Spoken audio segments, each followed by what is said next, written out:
Hello astrology friends, I'm Sean and a warm welcome to my channel. Something shifts on the 30th of March. Things slow down, your cravings change, and suddenly you're like, why do I want good coffee, nice sheets, and people who actually show up? That's Venus entering Taurus, and it's one of the most grounding, pleasure-positive, and money-aware Venus transits we get. So let's talk about what this really means, how it shows up in real life, and why this isn't about luxury for luxury's sake, but worth. Let's start with Venus herself.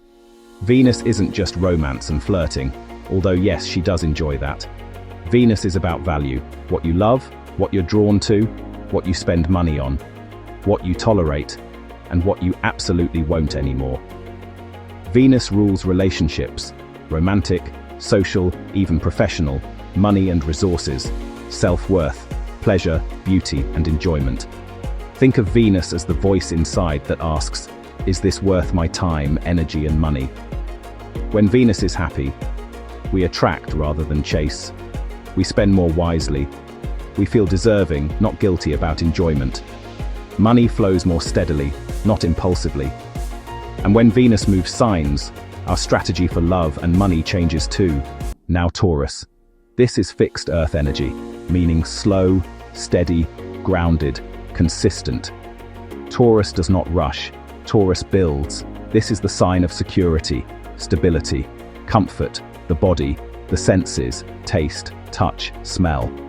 Taurus energy says, I don't need everything, I need the right things, and I need them to last.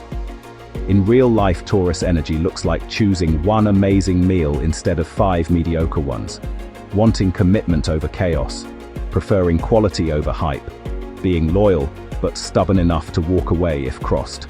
Taurus is also deeply connected to self-respect, not loud confidence, quiet certainty.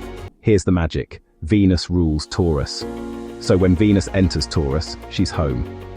This is one of the most supportive Venus placements we get. You may notice a desire to simplify, not from lack, but from clarity. Stronger boundaries around money and time. Less interest in drama, more interest in consistency. A craving for physical comfort, good food, rest, touch, nature. In relationships, you may want proof, not promises. Love becomes practical. Can we build a life together? People who are flaky start feeling unattractive. In money, impulse spending loses its shine. You're more aware of what things are actually worth. Great time for stabilizing income, pricing your work properly, or saving without deprivation. Venus in Taurus doesn't shout. She grounds. She asks, what actually nourishes you, and what's just noise? Over the coming weeks, pay attention to what slows you down, what feels solid, what finally feels enough. Because Venus in Taurus reminds us, true pleasure isn't excess, it's alignment. Okay, so I've waffled on enough. Let's look at each sign. For you, Aries, your second house is activated, which means Venus is working on your money, self-worth, and what you truly value.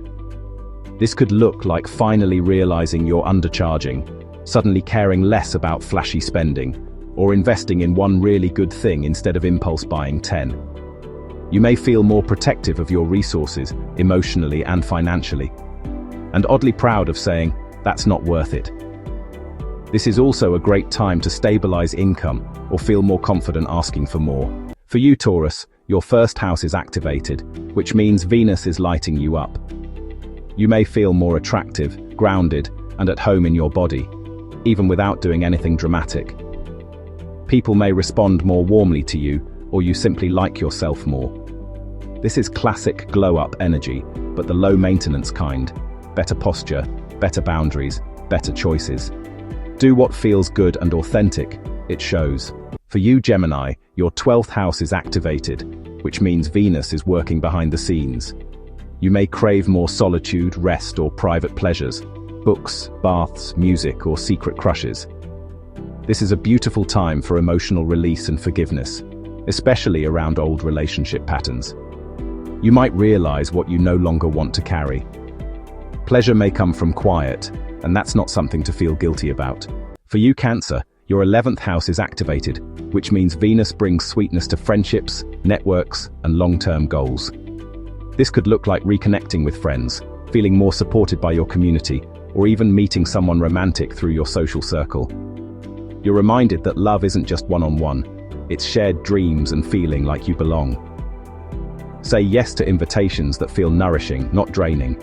For you, Leo, your 10th house is activated, which means Venus is blessing your public life, career, and reputation. This can bring recognition, appreciation, or smoother relationships with bosses and clients. You may feel more aligned with your professional image, or realize what no longer fits. Money opportunities can flow through visibility. Let your work speak for itself. You don't need to overperform. For you, Virgo, your 9th house is activated, which means Venus encourages you to think bigger and wider. You may crave learning, travel, new philosophies, or experiences that remind you life is more than routine. This could be as simple as booking a trip, signing up for a course, or falling in love with a new idea. Pleasure comes from expansion, getting out of your own head and remembering the bigger picture. For you, Libra, your 8th house is activated, which means Venus is deepening intimacy, trust, and shared resources or money. Conversations around money, vulnerability, or commitment can soften and feel more supportive. You may desire emotional honesty over politeness. This is powerful healing energy for releasing old attachments and strengthening bonds that feel safe and mutual. Depth becomes irresistible. For you, Scorpio, your 7th house is activated, which means Venus brings focus to partnerships. Romantic, professional, or close one-to-one relationships can stabilize and feel more secure, or reveal what's missing. You may want reliability, not intensity for intensity's sake. This is a great time to define relationship values and attract people who show up consistently, not mysteriously. For you, Sagittarius, your 6th house is activated, which means Venus is improving your daily life. Work becomes more enjoyable, routines feel less exhausting, and you may finally want habits that support comfort rather than chaos. This is great for improving your relationship with your body, food, and rest. Small changes bring lasting pleasure. Think sustainable, not extreme. For you, Capricorn, your 5th house is activated, which means Venus invites more joy, creativity, romance, and fun. This is your reminder that pleasure is not a reward, it's a necessity. Flirting, creative projects, hobbies, or quality time with children can feel especially satisfying. Let yourself enjoy things without turning them into productivity metrics. For you, Aquarius, your 4th house is activated, which means Venus is soothing your emotional and home life. You may want to beautify your space, spend time with family, or redefine what home really means. Emotional security becomes a priority. This is perfect energy for nesting, healing family dynamics, or simply creating a space that feels safe and comforting. For you, Pisces, your 3rd house is activated, which means Venus sweetens communication, learning, and day-to-day interactions. Conversations flow more easily, words land more gently, and you may enjoy writing, teaching, or connecting with siblings and neighbors. Pleasure shows up in small moments, lovely exchanges, meaningful messages, and feeling heard.